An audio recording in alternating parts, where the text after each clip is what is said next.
My name is Nikki Maison-Graham.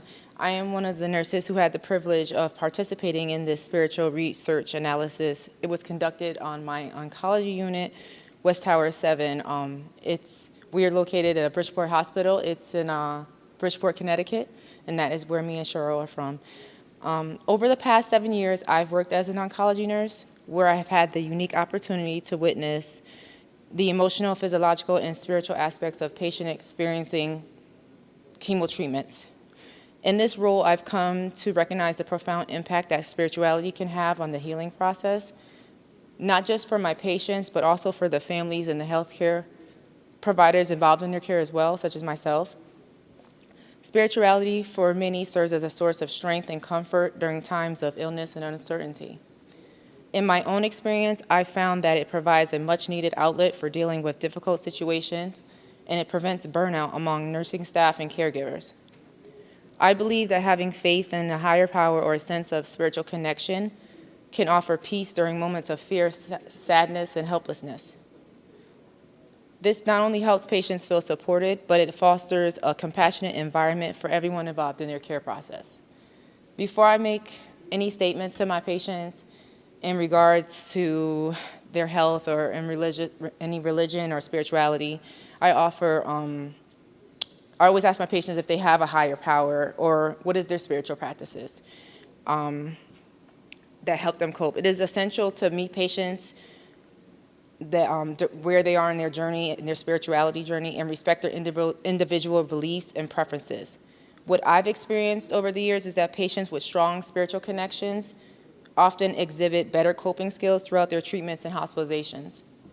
This can manifest the ability for them to manage pain and remain positive and maintain a strong sense of hope despite the challenges they're facing during their hospitalization. Today, I want to share the insights I've gained from my personal experience and from the research we conducted during this analysis. We will discuss how spirituality can serve as a critical tool in improving patient outcomes and the overall hospital experience for oncology patients. I hope this research analysis will encourage all other healthcare providers to integrate spiritual care into their practice, not only to support your patients, but also to prevent burnout and foster a healthy well-being for ourselves. Without further ado, I'd like to introduce Cheryl. This is my presentation partner. Thank you, Nikki. My name is Cheryl Green, and I work as administrative manager at the Milford campus as part of the Bridgeport Hospital Network. My background with regards to this study, I partnered with a rabbi who was in our system back in the early 2000s then, because we were just talking about all the different faiths that our patients express and how our physicians and nurses in particular interact or don't interact with them. Because people are afraid. We can say hallelujah, praise the Lord together as people of faith when we're amongst our own, but we get out there in the world and it's very hard and uncomfortable for us to share our testimony. And we're talking about the most vulnerable. So our study, when I say the most vulnerable, I mean just ill, period. It doesn't even matter how much money you have. It's an even playing field. Cancer is cancer, stroke is a stroke, cardiac arrest is a cardiac arrest. So we had talked about this, and I think it was back in maybe 2010. So long and short of it, we proposed a study, and the first wave of the study was at Gaylord Health System, and we did patients that had actual stroke patients. They were stroke patients, sustained trauma, and were going through medically complex rehab at Gaylord. And what we found was interesting, and I want you just to think about that when we get to the Q&A piece and we talk about the results of this phenomenological study, just with the cancer population. What touched myself as a born-again Christian and him as a Jewish man practicing as a rabbi was that we both missed our atheist patients. We had the opportunity later to go back after we got the study results, and by that time we had it republished in the journal help. But our atheist patients made us aware of how we don't go back to them after the initial admission process. Oh, you're an atheist? Okay. Do you want to see the chaplain? Oh, you don't? Okay. Do you want us to get any clergy on the outside or anything? Absolutely not. Okay. Gone. Then the prognosis comes. All the bad news comes. But no one revisits them because they already set that wall as we perceive. And of interest were the stories that we got, that we literally sat in his office and cried. No one ever asked me, I'm afraid, am I going to go to hell? I've cheated on my wife 3 times. All kind of lengthy stories that we couldn't even put in the articles because they were so deeply personal and could be easily recognizable. And of course we had to maintain anonymity. But I thought, wow, what are we missing as providers, and are we really doing our job as people sharing our faith? So moving forward, I was a tenured professor then, practicing part-time. I'm getting close to retirement, so young people started to take over like Nikki. So I went back to clinical because that's always been my heart, and I stopped doing clinical full-time, but I also stopped being a tenured professor at a college because I want to end in retirement. And so they're going through magnet recognition. I had already moved from one area of the system, the Yale New Haven Hospital itself and St. Raphael's campus, and decided to repeat the study at a smaller scale on an oncology unit. So this is a phenomenological examination of spiritual health and cancer patients, the perceptions of the nurses providing care to them. So it was myself as the PI, Lauren Thayer, she's the nurse manager of the oncology unit. Carissa Carrero, she's one of the nurses that participated. She's since graduated onto a nurse practitioner. Nikki Maison here, who will be graduating to become a nursing professor soon. We like movement. Jess Kinser and Delilah Eisenman. And they were fascinated because, as I said, it was initially myself and a rabbi, and they were just like, hey, I can hang with Christians. So let's duplicate the study together, right? And shout out to Jess and Delia, because we presented another version of this same study at National Institute of Health. So they're not able to be here today, but I just wanted to give a shout out to my team. Okay, so that's me and Nikki. I also want to thank the nurses on the West Tower 7 unit for participating, as well as our patients, those patients that are still going through treatment and those that are no longer with us. So backgrounds and significance. So we're looking at the provision of nursing care by nurses. Nursing historically is a profession of caritas and one that's deeply spiritual, goes way, way beyond and before Florence Nightingale, with nuns assisting the ill. So it has spiritual origins. So the care of the ill involves the feeding of one's spirit, with prayer, also the nurturing of the mind, body, and of course the soul. So the nurse, or Anamkara, the soul friend, provides a view of the nurse as one who embodies unselfishness and seeks to comfort and heal others' emotional, physical, and spiritual pain.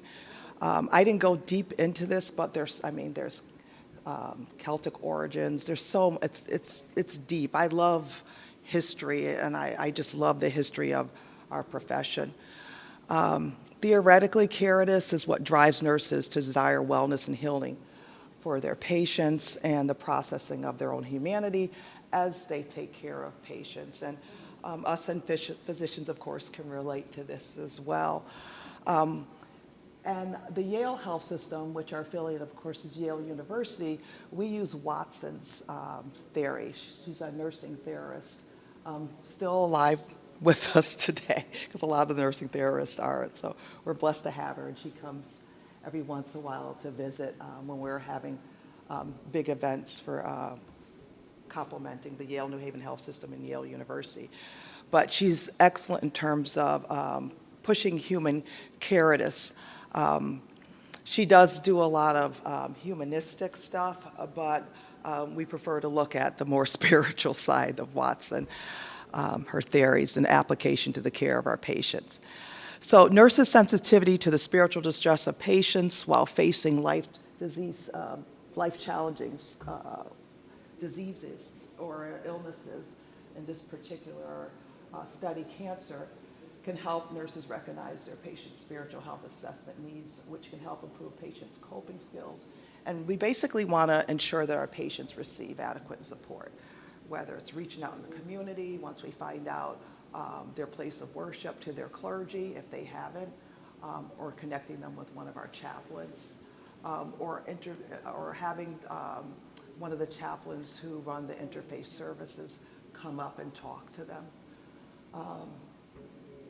Also, during the day, on all of our campuses, we try, for the most part, it's 2 p.m. on most of our units, where we give patients quiet time, so they have time to read their Bible, their Mormon texts, or whatever their religious texts are. They have time to have their prayer mats, they can pray.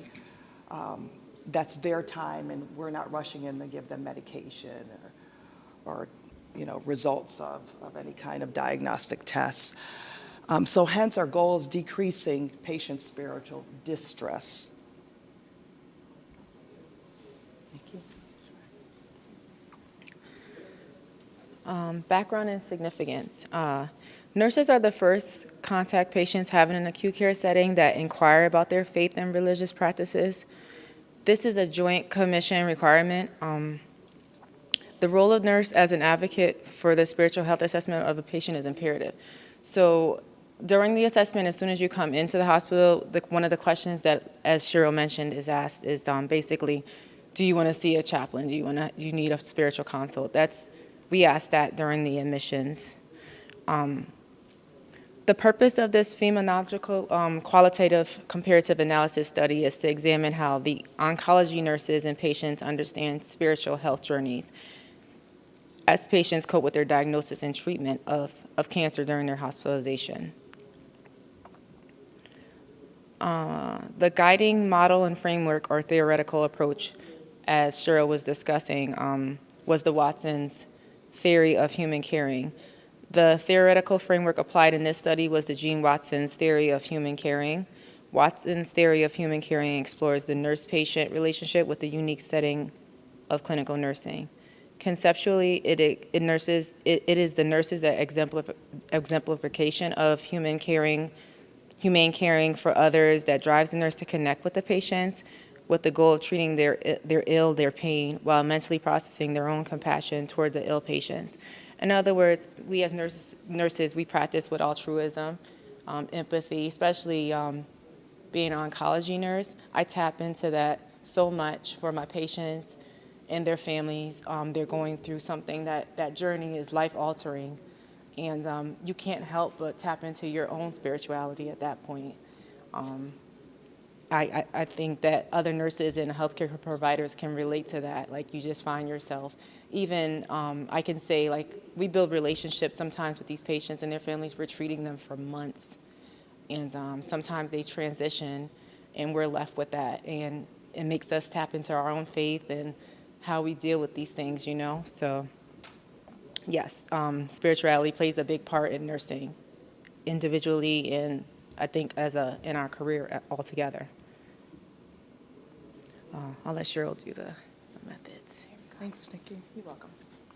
So in terms of our design, it's a phenomenological qualitative comparative analysis study using 2 5-item spiritual health assessment tools for instrumentation that were administered both to the oncology nurses and the patients. So with the oncology nurse piece, they were basically given an evolving case study, and the case study was about a male patient who had a history of breast cancer in his family, primarily on the maternal side.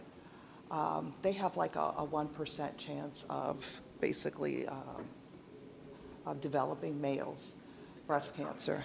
Yes, not as common, but if it's significant in the family on the maternal side, they are still at risk. So the case was actually based on a real-life case I had several years ago. I've been nursing for over 34 years.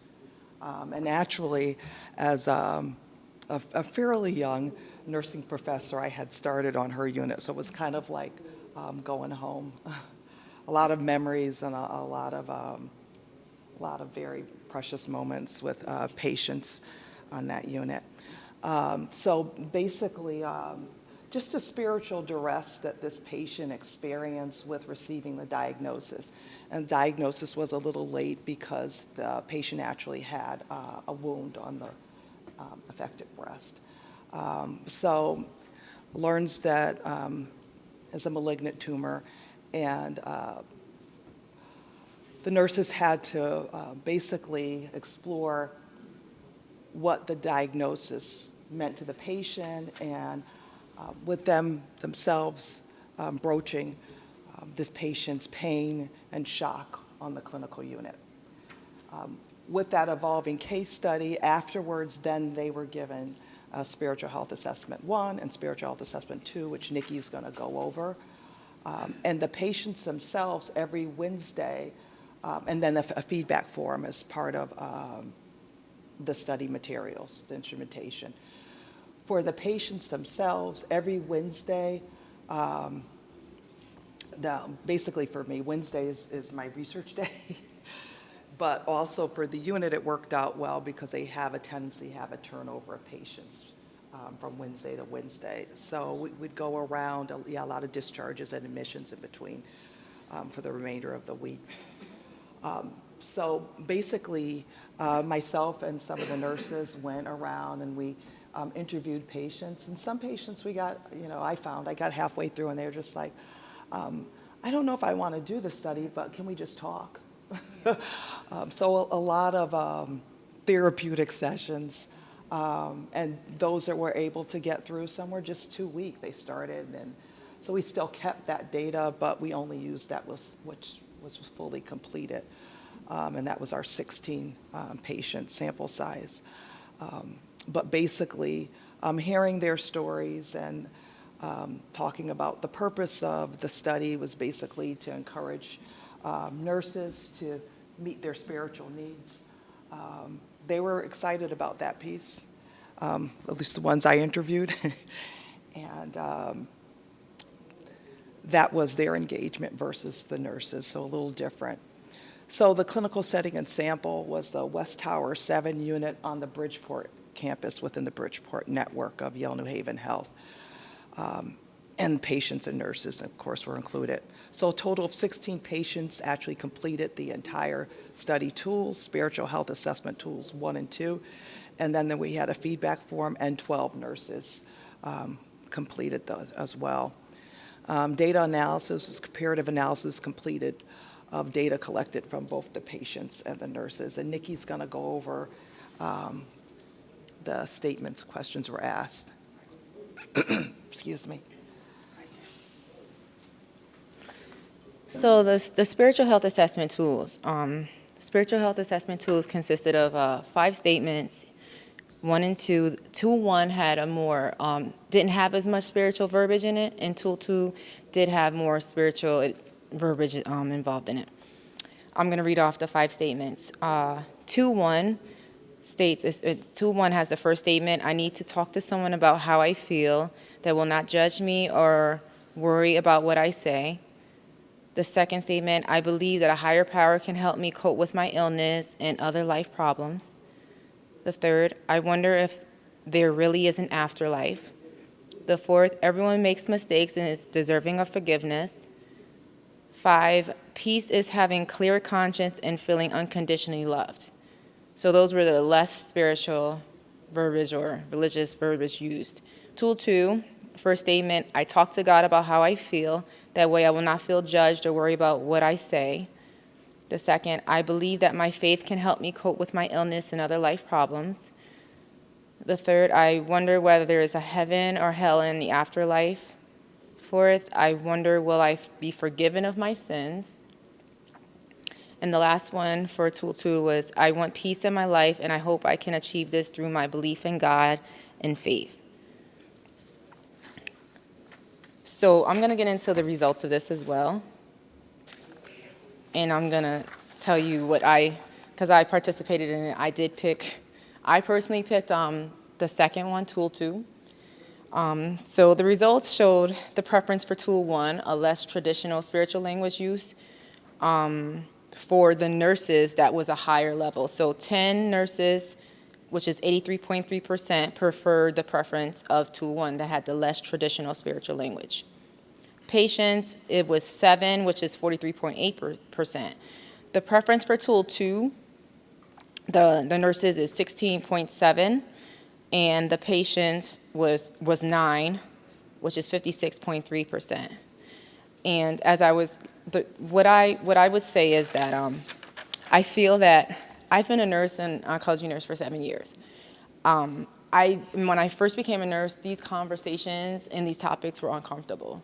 I didn't really know what to probably say to the family members and my patients, and I was uncomfortable touching on spirituality, not knowing what their religion was and if it's okay to have that conversation, because so many things that we used to do and talk about religion in schools and typically in any settings, we've gotten away from it. So it wasn't anything that we would traditionally just kind of don't know, what their preference is. So you kind of just want to stay in your comfort zone.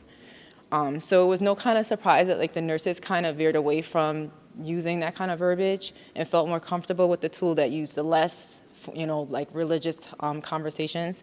You don't know if your patient is an atheist, you don't know. And yes, you could just ask, but I think that baby nurses and new nurses into the field, their confidence isn't there yet. And then some people just don't want to touch base about religion. It could, you don't know if that's their preference. So the patients, though, the fact that they would want to use these tools during that time made absolute sense. Like during your hospitalization, during a diagnosis of any type of life-threatening illness or anything, I could see you wanting to tap into your faith, even if you hadn't been going to church regularly or someone that is, a spiritual person. I could see in that moment in time reflecting and being in the hospital bed and you're alone with your own thoughts. And yes, wanting to hear and feel the sense of connection on a spiritual level. I do think that made sense when I saw the results to this. Yeah. Let me see. Oh, this is you, Cheryl, with the cross tabulation. Thanks, Nikki. You're welcome. So we completed a cross-tabulation of the results. Again, this is Phenomenological, so it's a small group. So for Tool 1, the overall number of response in regards to preferring Tool 1 for nurses and patients was 11, so 39.3%. And for Tool 2 was 17, or 60.7%. I had mentioned the earlier study and larger at Gaylord Health Center done with the rabbi. And so it was no surprise to see the results of this study. There are a lot of hang-ups, if we're honest. A lot of us don't even want to we don't feel comfortable speaking about our faith to, our friends anymore. It's a very different world. We're afraid of being judged. Now bringing up any kind of spirituality, beliefs, or faith, it's as difficult a topic as as politics, and it shouldn't be. And what's going on in our society shouldn't impact us as people, as faith. We shouldn't let us. And there's so many ways that we can still positively reach our patients and decrease their stress significantly by not being overly, how can I say this?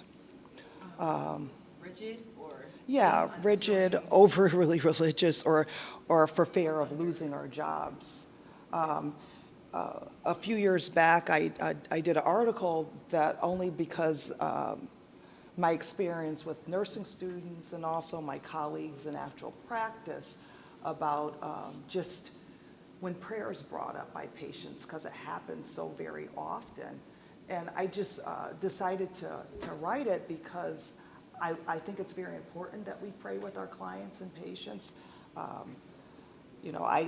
my release for the longest, for years, was just my private practice, because I work as a licensed clinical social worker, and I initially had an all-women's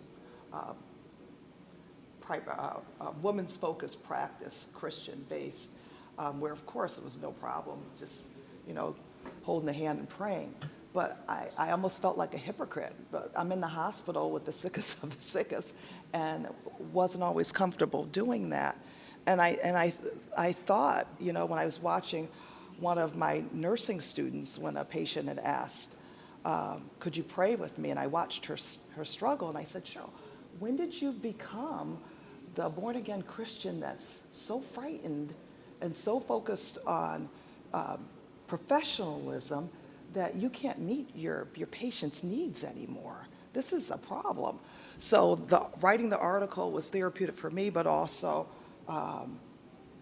to help younger nurses like I was. I just want to tell you a quick story also behind the article. The article had focused on, and I'll get back, because as you get older, you start telling more stories. My parents used to always tell me that, and I was just like, oh God, they always have stories or something. But I've become my parents. Kind of scary. But it's part of the prayer article I've written about as a young nurse, one of my first patients. And I'm going to try to hold it together. And it's an article, his name was Mr. James, and I got permission from his family. But this patient, he was actually dying of cancer at one of our VA hospitals, and I was a young nurse. And this man saw something in me that I don't even know what he saw, that I didn't see within myself. That I remember coming in on the evening shift, and he said, oh, Cheryl, I'm so happy to see you. Keep in mind, I'm in my early 20s. He said, I'm so happy to see you because I want to pray with you. I was like, what? I just don't go around randomly praying with people. He says, I want to pray with you. And he said, could you just pray with me that my son makes it to visit me? So I said, I don't know if I can. He said, yeah, you can. Pray with me. So he put out his hand. He was weak, very thin at that point, and we prayed that his son would come to see him and make it to visit. And I mean, his breathing was irregular. He's lost a lot of weight. And, so in between that same shift we had a couple of codes of other patients and everything. And the last code we had on a patient was rushing him over to ICU and intubated him and everything. One of the nurses came and she said, Cheryl, come here. She said, I just wanted you to know that Mr. James isn't looking that great, and he has, I think that might be a family member because they look like him in his robe. So I go to the room, and his son had made it on time. And I'm sorry, Nikki's going to have to finish. But I'll hold it together, Nikki. But our prayer, the results were there. And I peeked in the room and I just said, if you need anything, let me know. And I introduced myself really quickly to his son and went back because, after codes, you're catching up. You have to go see your patients and medicate and everything. And there's no time. We very seldom debrief, which is another reason why it's important to have some sort of spirituality in there, because you carry a lot of stuff home. And long and short of it, the son and him said goodbye, and that the son said, I'll be back in the morning. Well, Mr. James died that night, and I held his hand, and I prayed with him, and he went to be with the Lord. And I feel so blessed to have had that opportunity. And I just encourage people in healthcare, when those patients ask for it, as long as they're asking for it and they lead those prayers, we're in the clear because they're leading it. But please give them that opportunity, and don't rush to judge if they're, if they don't believe in God, or, and I've gone in rooms, and nowadays, guys, it's a hot mess out there. I don't have to tell you. There's a lot of Wicca.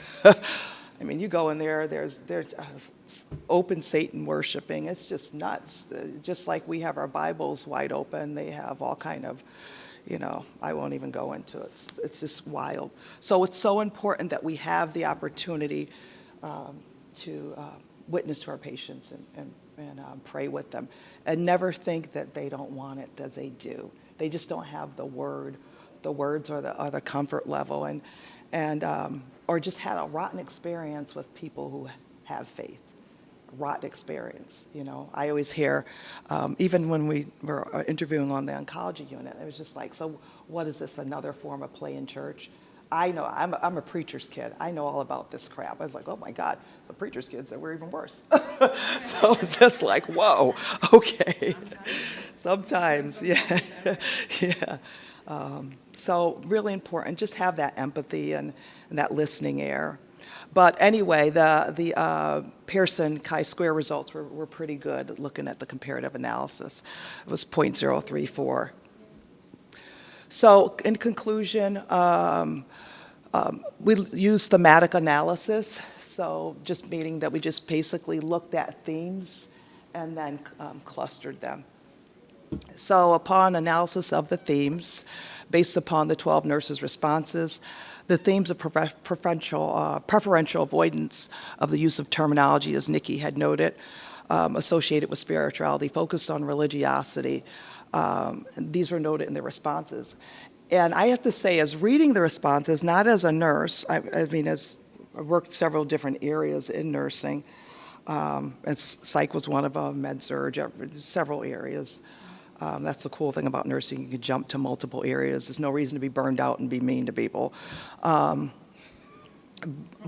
it was interesting for those of you that are mental health people in the room, grandiosity and religiosity, right?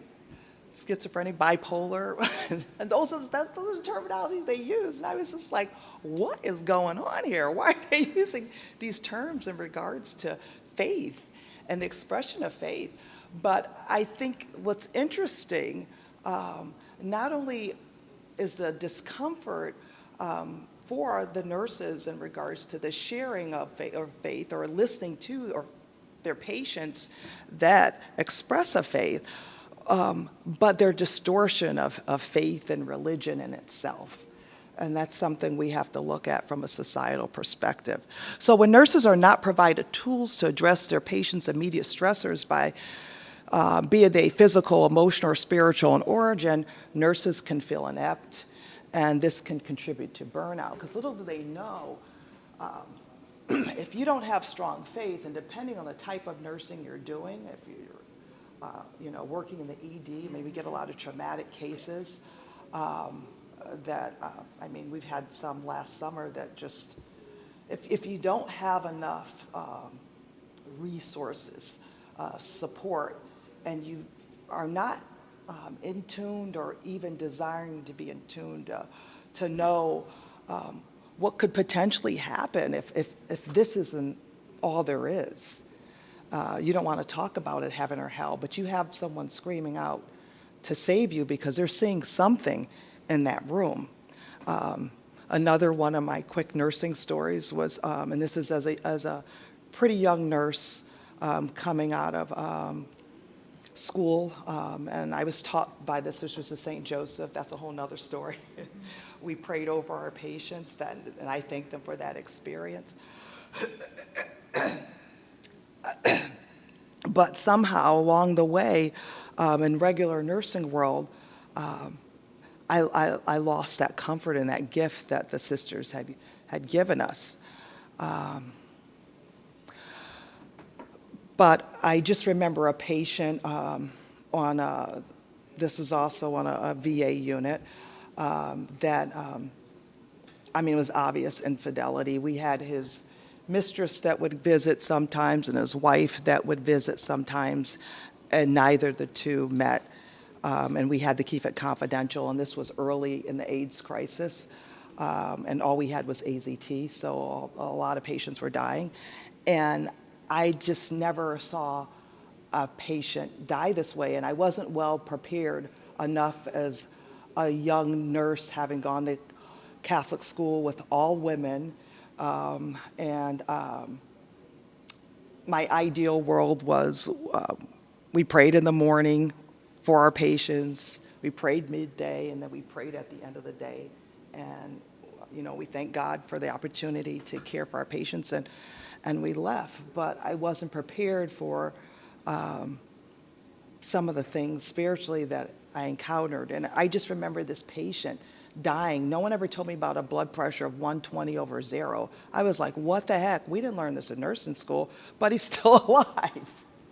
And this man grabbed on my wrist, and I'm thin, but I was even thinner as a young nursing student, and he would not let go. And he said, help me, don't you see them?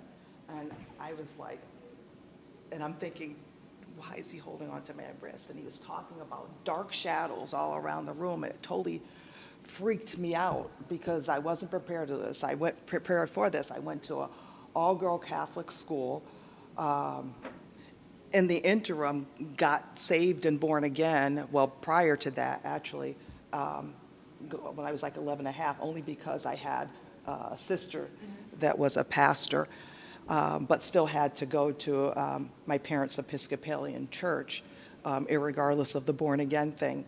And here I am, a young nurse, and he's holding on to my wrist, talking about dark shadows all over and to help him.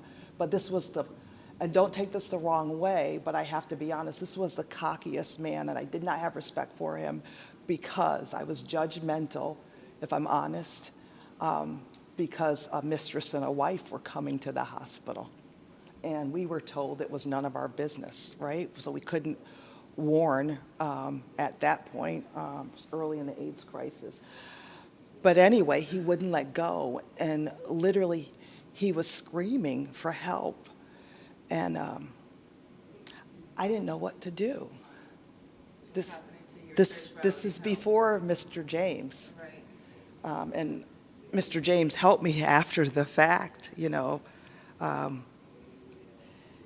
But this is before Mr. James. I just remember the head nurse coming in and prying his hand off of my wrist and totally freaked me out. And I had to go just take a break.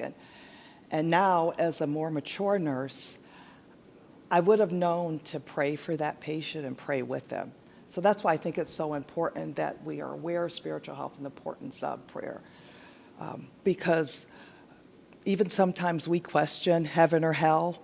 We question God, God's existence. We question, do we believe in Jesus or salvation, period. I mean, I think the most devout Christians, we have those periods in our lives where we're just like, why? Why me? Why now? What have I done? What could I have done differently? And patients experience the same. Our clients experience the same. And we have to be bold enough and secure enough to say, yeah, this is hard. This journey is hard, but this is what I know. This is what I've seen. And what's your religious text? Can you share something with me? I carry my Bible to work just to read for myself, but some patients have asked. Because we no longer have them in the rooms, just like you don't find them in every hotel room now. It's changed. But I just think it's so important. When you have that comfort zone, you can comfortably meet people's needs and let the Holy Spirit move in your heart to bring someone to Christ at the end.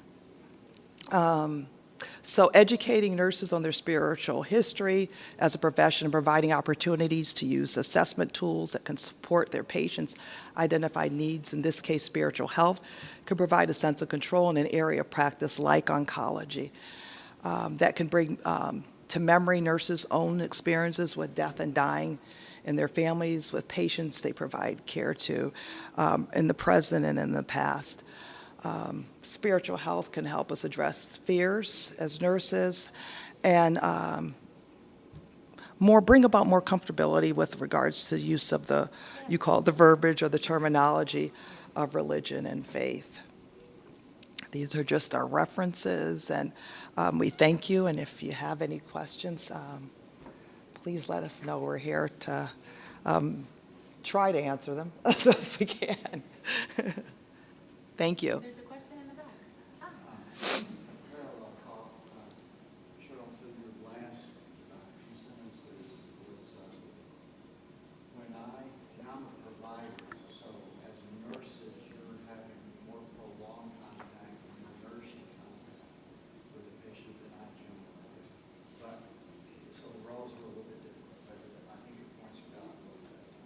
But coming into medicine, I came from kind of the discipleship background, strongly evangelical, and so I came in and I avoided the spiritual conversations because the only thing I knew to do was to share the gospel and convert them to my way of thinking. And so my ability to connect with the patient's spirituality seemed limited. My ability to connect with God, the faith of Jesus, I felt was very strong. And then I did chaplaincy training that led me into hospice and palliative care, which I'm doing a hospice and palliative care fellowship now in addition to being a palliative. Wow. Wow. But one of the things that impressed me was I can come. See, many patients can pick it up if we have a hidden agenda. So if I come to them with a spiritual conversation with a hidden agenda, like to share the gospel, which is a noble agenda, but it's still a hidden agenda. If I come to them to share the gospel with them, that I'm missing the opportunity of connecting and sharing humanity with them and just being an expression of God's love and kindness to them until they take their last breath.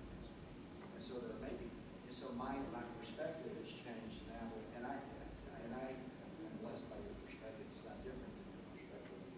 But I come, if I get a chance, it's almost like if someone shared it in a good way. If I visit someone's apartment and I walk into their apartment and their furniture and their color schemes and their pictures are not my taste, I don't go in and change their apartment. Wow. Guest. And so when I'm with a patient who's dying, I'm a guest at this person's apartment. I'm a guest in their death. Their death is not my death. And so there are times where I would maybe pray with them or just try to extend God's comfort and kindness to them. Maybe as the expression of God's love to the very last moment, even if they reject it. Wow. And you follow what I I'm saying? do. I think, and I'm sure that gives them so much of a sense of comfort. You sharing and you embodying and being this, like you said, I'm not converting them, not trying to change anything about them. I'm just here with my belief and my spirituality, giving that to them in that moment. That's beautiful. That is beautiful. That's beautiful. When I was doing the early chaplaincy training, I was in a Catholic hospital. Cheryl, one of your experiences, or somebody with spiritual background, mine is, but I was working with two Catholic chaplains and a Catholic priest. And so when I would sometimes ask the patient, well, would you like to pray for you? And most of them would say yes. Yes, they're gonna say yes. And then my next response was, I don't know that I can pray according to your tradition, but I can pray according to the tradition of the talk. Is that okay? And most of them would say yes. I was talking to a Jewish patient one time, and I said, look, I don't know the rabbinic prayers in this situation. I can pray the way I've been taught to pray. But she said, I don't care who's praying. You know? So I prayed for him, and then I went down and talked to the Catholic chaplain, and I said, hey, this is what I'm praying for these Catholic patients. I'm not sure I'm praying right. What do you think? He said, hey, we pray just like you do. You know, we have our liturgical prayer, but when I pray to God, I pray the same way you pray. Just pray with me. You know, and so it helped me relax and share that spiritual moment with them without being concerned about whether I converted or not. that spiritual connection. Yeah. No, Thank thank you you. for sharing that. That's Yeah, beautiful. that was And beautiful. that's so true. What I witnessed and what I like, being an oncology nurse on the unit in hospice, we have that as well. As you stated, you are trained in that as well. And they want that comfort. In that moment, it is very comforting to them. And that's what this analysis showed. It showed that the patients, they really appreciate that and they really need that. So I know we veered away from it, and in the current times, it's not something that, like you don't want to impose on people, but the patients find it comforting. They need it, they want it. Cheryl, your comment earlier about asking the patient what their spiritual practice is on, I find that very helpful because it kind of tunes me into listening to them and learning where they're at. I'll make a note of that. I think that's a good introduction to this non-directive. And also as a reminder, we just need to listen. Yeah, just listen. That's all they want. They just want us to listen, Any other questions or comments? The data, do you have data on how many of the nurses had a faith background themselves versus the patients? And I guess I'm trying to think about what are some explanations for why, like, the nursing were afraid of the religious word versus Yeah. the patients. So, Yeah, so I'm just curious. yeah, so we did submit, you bring up an excellent point. The same thing with the patients, because we were careful with we submitted already to another journal for this particular study, and we were careful to leave some of that out. But a lot of it was interesting. Several of the nurses had discussed their unhappiness with their experiences of religion. Some were exploring, how can I say this? Not just not believing, but other things outside of their, they identified as Christians, but were, but were exploring other religions. Some had become Buddhist, and we had one that actually was exploring Satan worshiping. But it was interesting for me. I appreciated their divulging that, and I had decided, and with getting some emails from those nurses, not to include that, just because it is going to be a published study. But I did think that was very, very interesting. But even the patients themselves had expressed their disappointment with traditional religion. They felt judged, and they didn't like the terminologies of heaven or hell. They saw them as labeling them as good or bad, or not having a good outcome based upon the choices that they made. And it was really interesting.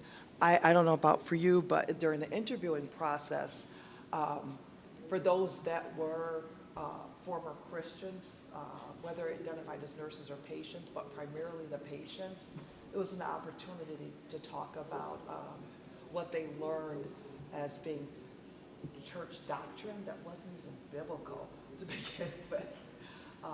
So that's when the Bible and my backpack helped a lot. I was like, that's not even scriptural. I don't know where you get it from that.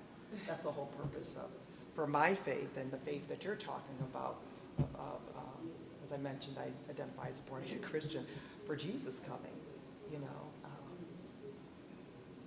He expects us to have spot and blemishes, right?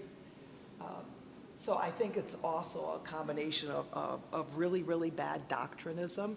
And also, I just want to say, when I was working as a full-time professor, during COVID,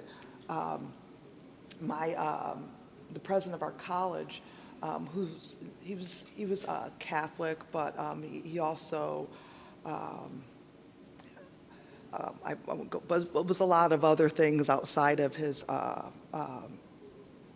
lifestyle choices that didn't even line up with his own faith. And he said, you know what, Cheryl, we have all these discussions about culture and diversity, and there's a lot of arguing and hatred and dividing. He said, I want you to take off the books, because we had talked about it before, a class on spirituality. So we did. We took it off and we put it online, and I started teaching. And what I find was interesting is a large number of today's young people haven't even been churched. They haven't set foot in a church ever. But they have all these misconceptions of what church people are like, you know? And whenever I started to basically day one of the class talk about them, I was like, well, you know, what is a Christian? What is someone that's what is being a Muslim? What is being a Jehovah's Witness? I know, I'll hurry. And there's all these misconceptions because they've been unchurched. They're not in a hall. They're not in a congregation. They're not into nothing. Nothing. And that's even more so worrisome. Because along with this, I also had people in the class, and your team would relate to this. I also had, you know, students that had a history of suicide and a history of mental illness, especially in nursing school. A lot of anxiety, a lot of anti-anxiety medications and antidepressants to help with that anxiety as well. Boost Bar and Xanax, a lot of it. So it was very interesting, and I remember just going back to my pastor, and I said, Pastor Lance, something's not right. We are not doing our job. We're just not doing it for this amount of the population to be so unchurched, so not in tune to what a belief or a faith is and how it can positively impact our life. They just see the negatives, and they see whatever we're role modeling, we got to reverse it and do it the right way. Because then when you actually reach them by talking about, well, I put scripture up there and just put it up there and I did this purposely. I put it up as a quote, and then the next slide was from the Bible. They were like, what? That's really cool. Wow, Jesus is really cool. Wow, God wanted us to do that? That's really cool. Then they started telling stories about what my patient, back when I was younger, seeing dark shadows or seeing a light come in when their loved one was dying or someone was ill. They had the same experiences, the same spiritual experience without context, guys, you know? And that was like, wow, same experiences. You know, they were wondering if it's a haunting or did I do something evil, all kinds of ways to try to explain it. But they can't deny that there has to be something. And they want to know that there's something to make sense of the stuff they see, but they don't talk about. So I think we have to get beyond the fear of talking about spirituality or religion and faith, because they already know, you know, they've already experienced it.